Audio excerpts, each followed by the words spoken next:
શિક્ષણ ક્ષેત્રે ગુજરાતનો ઐતિહાસિક અને સીમાચિહ્નરૂપ પ્રયોગ એટલે શાળા પ્રવેશોત્સવ, જેની ભવ્ય સફળતાના આજે 23 વર્ષ પૂર્ણ થઈ ચૂક્યા છે. ગુજરાતની શૈક્ષણિક ક્રાંતિનો મજબૂત આધાર ગણાતા આ પ્રવેશોત્સવની આ વર્ષની ઉજવણી દેશના યશસ્વી વડાપ્રધાન નરેન્દ્રભાઈ મોદીની શાળા એટલે કે વડનગરની BN હાઈસ્કૂલથી કરવામાં આવ્યો છે. મુખ્યમંત્રી ભૂપેન્દ્રભાઈ પટેલના ઉમદા માર્ગદર્શન હેઠળ શાળા પ્રવેશોત્સવની આ ભવ્ય અને 24મી કડીનો ત્રિદિવસીય ઉત્સવ ઉજવાઈ રહ્યો છે. આ મહોત્સવ અંતર્ગત રાજ્યભરની 38,400 શાળાઓમાં અંદાજે 28.58 લાખ બાળકોને પ્રવેશ આપવામાં આવશે. કહેવાય છે કે કોઈપણ સશક્ત સમાજ, રાજ્ય કે દેશના નિર્માણનો પાયો તેના શિક્ષણમાં છુપાયેલો છે. શિક્ષણ એ માત્ર અક્ષર જ્ઞાન નથી, પરંતુ ભવિષ્યની પેઢીના સશક્તિકરણનું હથિયાર પણ છે. ગુજરાત સરકાર શિક્ષણના આ જ મહાત્મ્યને સમજીને રાજ્યના છેવાડાના બાળક સુધી શિક્ષણ પહોંચાડવા માટે શરૂઆતથી જ સંકલ્પબદ્ધ રહી છે.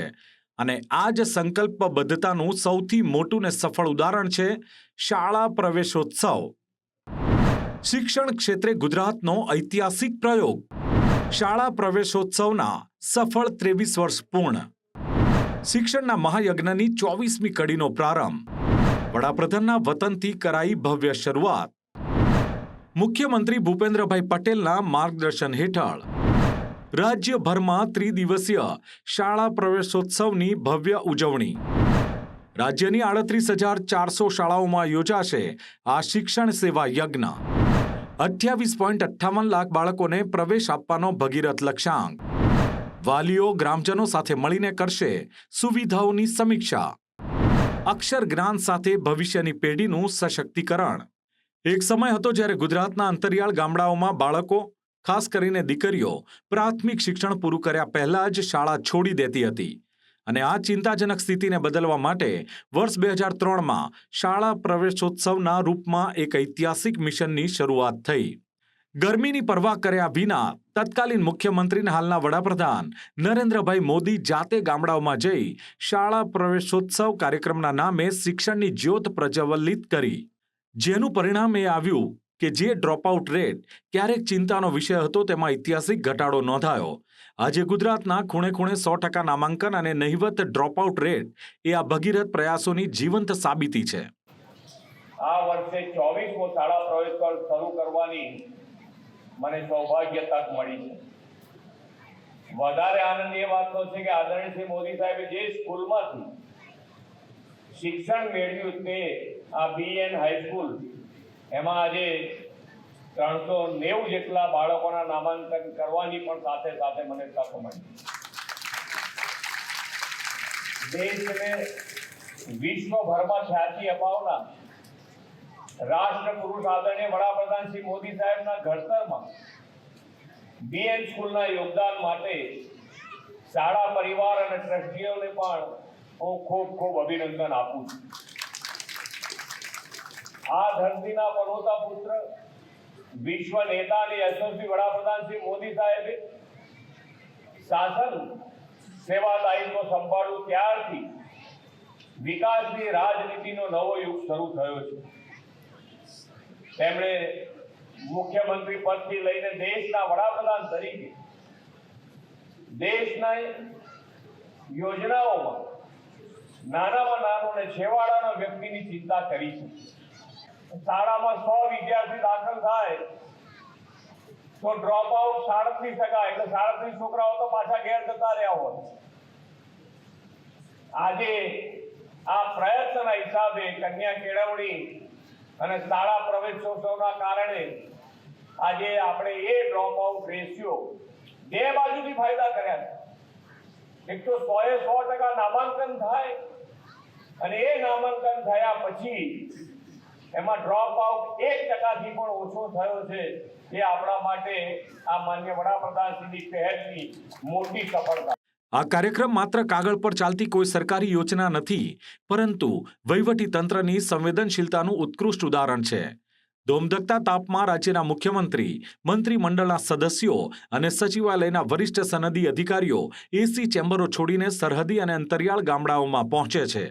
શાસન અને પ્રશાસનની આ પ્રત્યક્ષ ઉપસ્થિતિએ આ કાર્યક્રમની ગરિમા અને અસરકારકતાને ચાર ચાંદ લગાવ્યા છે. અધિકારીઓ પોતે શાળાની સુવિધા અને શિક્ષણના સ્તરની સમીક્ષા કરે છે, જેથી તંત્રની જવાબદારી અને પારદર્શિતા પણ બમણી થઈ છે. શિક્ષણની ઐતિહાસિક ક્રાંતિના 23 વર્ષ. વર્ષ 2003માં થઈ ઐતિહાસિક મિશનની શરૂઆત. 23 વર્ષમાં શિક્ષણ ક્ષેત્રે આવ્યો અભૂતપૂર્વ બદલાવ. અંતરિયાળ ગામડાઓમાં સુધર્યું દીકરીઓનું શિક્ષણ. ચિંતાજનક ડ્રોપઆઉટ રેટમાં નોંધાયો ઐતિહાસિક ઘટાડો. રાજ્યમાં આજે 100% નામાંકન સફળતાની સાબિતી. વહીવટીતંત્રની સંવેદનશીલતાનું આ ઉત્કૃષ્ટ ઉદાહરણ.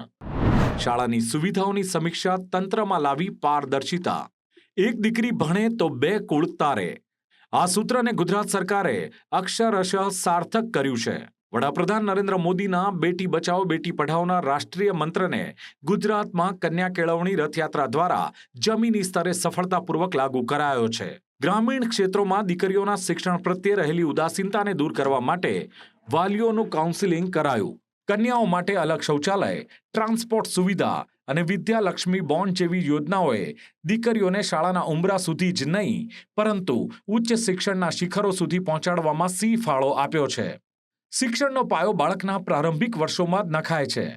ગુજરાત સરકારે પૂર્વ પ્રાથમિક શિક્ષણને મજબૂત કરવા માટે આંગણવાડીઓને પ્રાથમિક શાળાઓ સાથે વૈજ્ઞાનિક પદ્ધતિથી જોડી દીધી છે. આંગણવાડીથી શાળા સુધીની આ સફર બાળકના માનસિક વિકાસને વેગ આપે છે. બીજી તરફ મિશન સ્કૂલ ઓફ એક્સલન્સ હેઠળ સરકારી શાળાઓ ઇન્ફ્રાસ્ટ્રક્ચર અને ગુણવત્તાની દ્રષ્ટિએ ખાનગી શાળાઓને ટક્કર આપી રહી છે. સ્માર્ટ ક્લાસ અને પ્રોજેક્ટર દ્વારા અપાતા ડિજિટલ શિક્ષણને કારણે વાલીઓમાં પણ જાગૃતિ આવી છે. આજે વાલીઓ ગર્વભેર પોતાના બાળકોને ખાનગી શાળાઓમાંથી સરકારી શાળાઓમાં પ્રવેશ અપાવી રહ્યા છે. રાજ્ય સરકારની મક્કમતા શિક્ષણ ક્ષેત્રે ઝળકી. પછાત વિસ્તારોમાં પણ અક્ષર જ્ઞાનનો અજવાસ પથરાયો. કન્યા કેળવણી રથયાત્રા દ્વારા આવી જાગૃતિ. વિદ્યાલક્ષ્મી બોન્ડ યોજના દીકરીઓ માટે બની આશીષ. પૂર્વ પ્રાથમિક શિક્ષણ માટે આંગણવાડીઓ શાળા સાથે જોડાઈ. મિશન સ્કૂલ ઓફ એક્સલન્સથી શાળાઓ બદલાઈ. આજે સરકારી શાળાઓ ખાનગી શાળાઓને આપે છે ટક્કર. સ્માર્ટ ક્લાસ અને ડિજિટલ શિક્ષણથી આવી જાગૃતિ. ગુજરાતનું નવું મોડેલ બન્યું ડિજિટલ શિક્ષણ.